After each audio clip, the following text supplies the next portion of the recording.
All you homeowners have unique needs. Some feel the need to paint their door a vibrant shade of blue. Others have the need to decorate their bathroom with fish, anchors, and other nautical items. And because each homeowner has unique needs, Geico helps you get the right coverage for your home and what's in it. That way, you get exactly what's right for you, even if your needs are unique. Get more with Geico. A binder.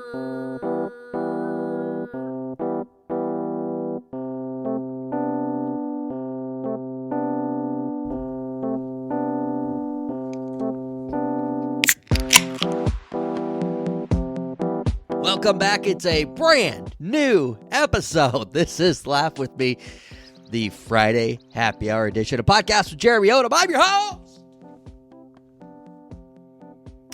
J.O. Oh, shoot, man. It's been a while since we've had a Friday happy hour, but feels good to be back.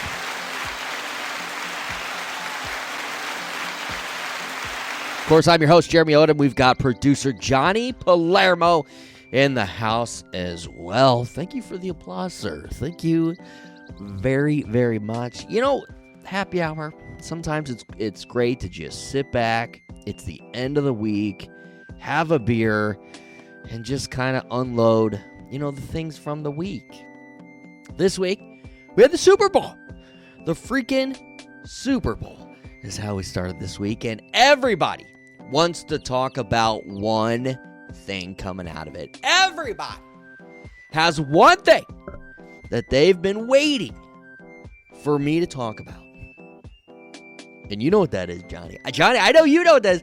I have been talking about it all week, off air. And I'm like, you just wait for happy hour when I take my victory lap.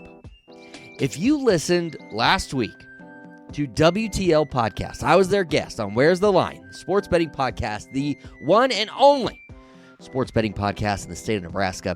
If you listened to last week's Super Bowl extravaganza episode, I gave you a smorgasbord of bets, of plays that will win you money. And I was on a tear from the get. I gave you tails. I said it would be tails. I told you it was going to be under on the national anthem. Okay? I told you the first play of the game was going to be a running play. I told you Jalen Hurts was going to run for a first down. I gave you the Eagles plus 1.5.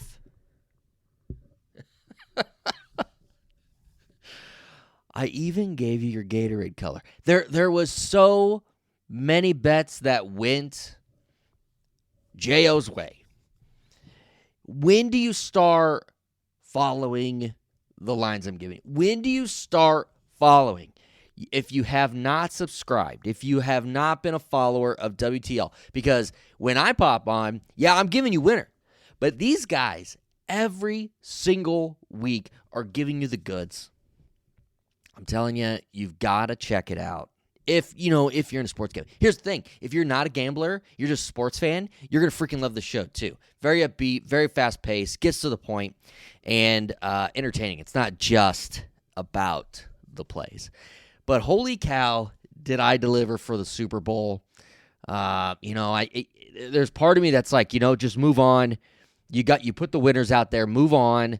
The people who rolled with you, great. The people who don't, maybe next time. And I said, no, this was the Super Bowl. This was the conclusion of what was a fantastic football season.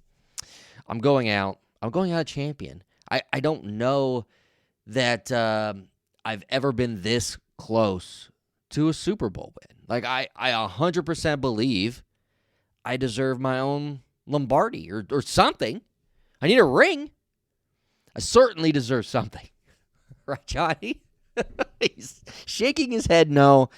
Yes, the Chargers did not win the Super Bowl. In fact, they didn't even make it to the big game. But your boy was a champion. when it was all said and done, and that was pretty freaking cool. So you're welcome, everybody. You're welcome.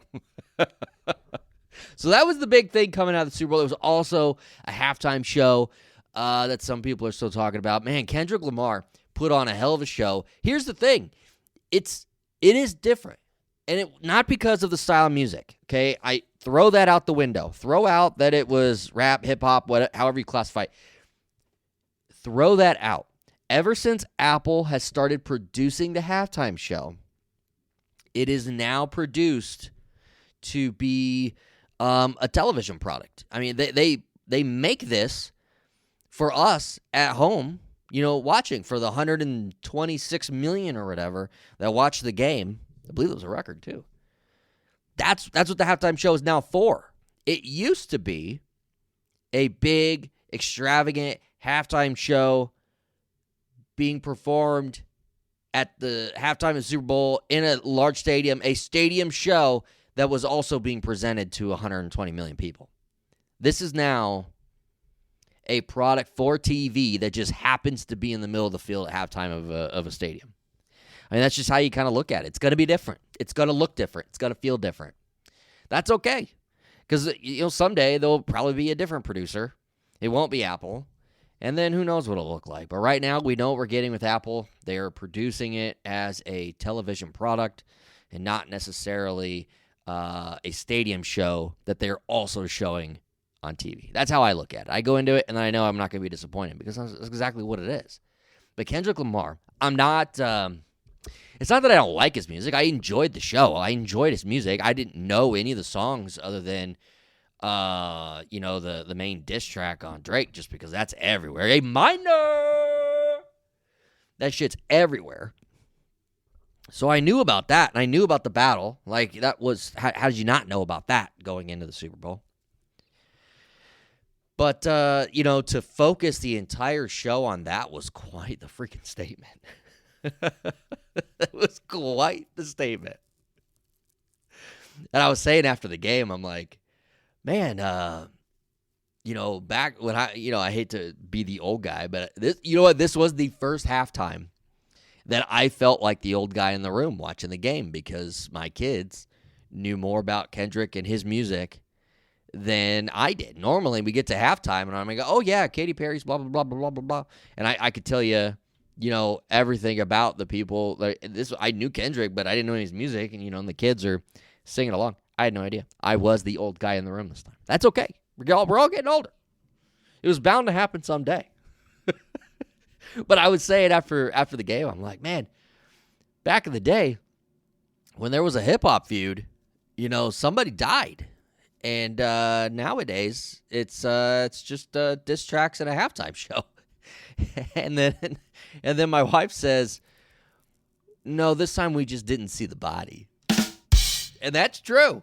Drake's got to be feeling it. I mean, Drake was put down. I mean, he's obviously going to come back for this. I know leading into the Super Bowl, he was doing live shows, and he was wearing this jacket that had, like, bullet holes in it with, like, the smoke, coming out of it. Basically, you didn't get me. I'm still here. Yeah, sure, you're here, but it's not going to be the same. I mean, it's just not. When Kendrick can, in 1 week, receive 5 Grammys for the diss track, for the kill shot on Drake, and then perform Super Bowl halftime, and the entire show is essentially built around that. Oh, my God. I mean, what? That's it, my man. That's it. We're lucky that we had my bets and the halftime show to talk about, because the game itself did not live up to the close battle I thought it would be. Anybody thought it would be, and everybody who was going Chiefs. Holy cow! Boy, did they look bad, huh? Was it that they looked bad, or was it that the Eagles were just that freaking over the top better? It could go either way. I mean, Mahomes was fighting for his life out there, running around like crazy. Kelsey looked 5 years older than what he is. He just did. And after all this week, he's been going on his pod, and he's talking about, the year caught up to him. The grind, the every day, the 12 hours in the office, whatever. The grind of an NFL season caught up to him, and he's been playing more games than anybody. That's true. They make it deep into the playoffs, or they make it to the freaking Super Bowl every single year. I mean, this was 3 straight years that they were competing for the championship. That's pretty freaking impressive. And yeah, it does catch up to you. What did LeBron play? There was that stretch where he was in the NBA Finals like 6 or 7 straight times or something. Like, it was something wild like that. That catches up to you. You play all those games, then you're playing in the Olympics. Like, you're doing all these things. And then Kelsey, he's playing all these football games, and he's playing at a high level. And he's also flying all over the world because his girlfriend just happens to be the largest pop star ever. That's got to wear on you. And that's kind of where he's chalking it up. Now he doesn't know if he's going to play anymore. He's going to retire. I bet there's... If you played for the Kansas City Chiefs and you just went through that, I bet they're all deciding about retirement possibly. Except for Mahomes. That shit doesn't seem to bother him. He just takes the hit, puts the blame on his back, and just keeps moving forward. Pretty smart guy. So, here we are. The game, it is what it is. The Eagles now, they'll get to, for at least a couple of months, right around like Kings. That's the thing. At some point, you start to get excited for the next year. You start hitting training camp, and it's like, all right, new year. And then you get week 1, and they get their big first home game to really celebrate, this Super Bowl win. And after that, it's over. Like, we're moving on. Like, A.J. Brown, he the star receiver for the Eagles, he's already said 2 days in, he gave himself 2 days to really soak in that he was a Super Bowl champion. He thought all the work it took to get to that point was going to feel like it was all, we got the championship, everything was worth it. And he goes, I felt like that for 2 days. And now I'm like, you know what? I kind of like the grind. I kind of like the everyday, competing. So he's ready to go back and win another one. That's pretty cool. I think not everybody has that in them. Some people, once they get it, you start to slow down a little bit. It's like, all right, I did it. It's a lot of work to get to the top. I should know. I just won the Super Bowl this past season with all those bets. Oh, man. I couldn't even tell you. When they do the coin flip tails, and I'm like, this is going to be my night. I have a feeling not only are my bets just going to roll, I got a feeling the Chiefs are going to lose. Like, I was just feeling it. All you homeowners have unique needs. Some feel the need to leave up holiday decorations year-round. Others have the need to use their garage as practice space for their new metal band. And because each homeowner has unique needs, Geico helps you get the right coverage for your home and what's in it. That way, you get exactly what's right for you, even if your needs are unique. Get more with Geico. So yeah, that's pretty much Super Bowl wrap-up. It's the Friday happy hour. I don't know if you saw this. We're fairly new into 2025, and we always get an update on the Doomsday clock. So there's this Doomsday clock, and it determines kind of based on a lot of different factors. It's kind of, I don't know. It's kind of like my bottom 5, podcast where every week I give you the 5 worst teams in the NFL, right? And it's not always about the standings. Sometimes it's about vibes. It's just kind of the feel of things. It's kind of what the Doomsday clock does. Kind of gauges kind of where the world is with climate, with politics, with the economy. I mean, just all kinds of factors, right? Well, we're getting close to midnight. When it gets to midnight, that's when they say it's going to be the end of the world. So here's where we're at right now, okay? We've got 89 seconds away from midnight. We are 89 seconds from hitting midnight on the Doomsday clock. That's the closest it's ever been. So I was like, all right, 89 seconds, not a lot of time, but we can make it worth it. What could we fill in 89 seconds, in our last 89 seconds, to make the end of the world worth it? One last go.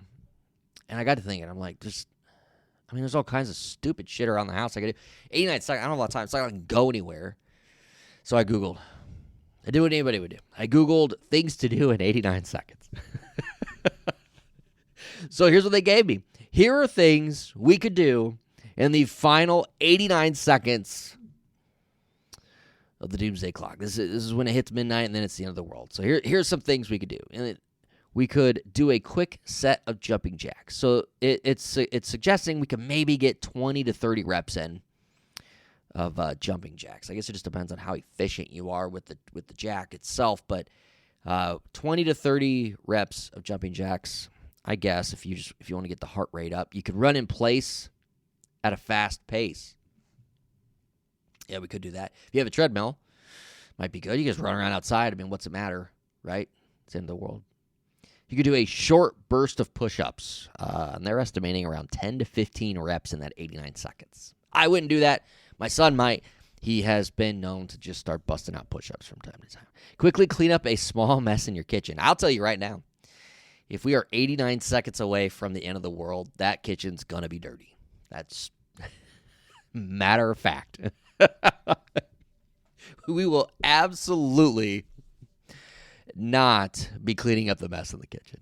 You could send a quick text message. Well, I will say it takes me far less time to send a text message than 89 seconds. So I could send many text messages, or I could send one really long one and then give myself some time to just reread it a few times just to make sure that, everything's correct inside of it. I mean, I'm not going to just have errors in it as my last text.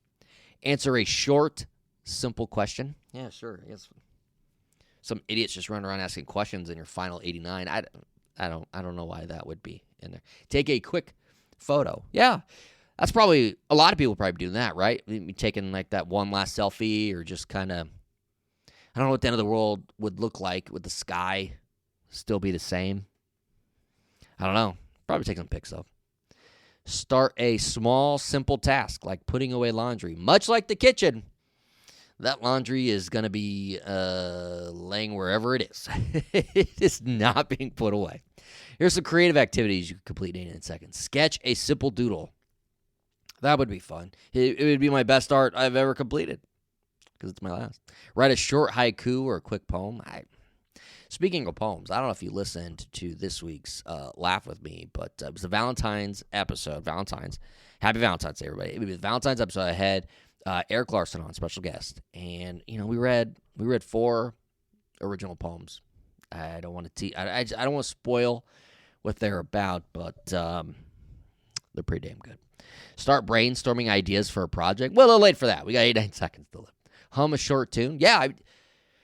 Now it's like, what songs would I want to quickly get my last listen in on? You wouldn't be able to hear the whole song. Well, what can I was listening to, I haven't listened to this song in probably 20 years. Tribute by Tenacious D. I was listening to that on the drive home from work today. Just randomly, which is Tribute.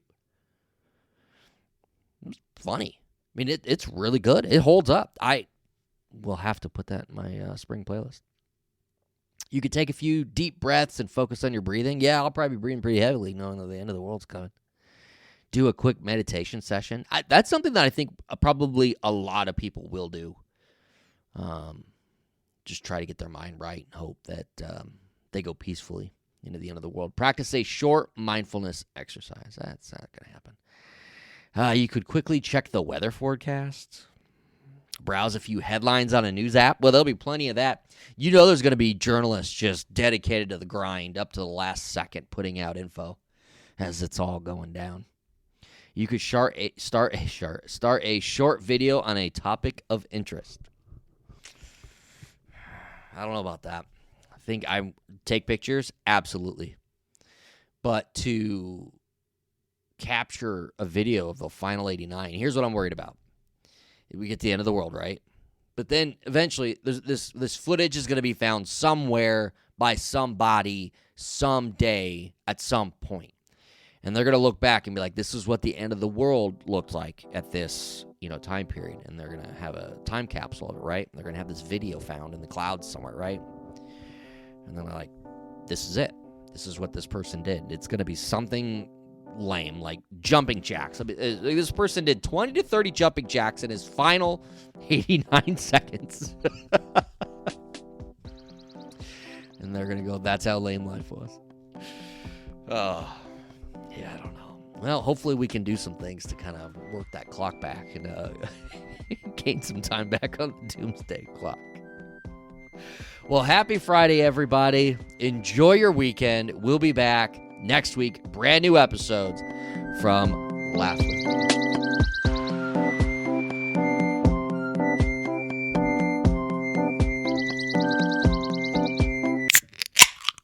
Owning a boat comes with a number of perks, like being able to fling your favorite fishing rod around. And here's another perk. Geico's boat insurance covers your boat and your belongings. And with specialist support from agents that are as passionate about boating as you are, there's so much value that you'll want to high-five someone. But not while you're holding your fishing rod. That's a prized possession. So hold on tight with both hands and keep it covered through boat insurance. Get more with Geico.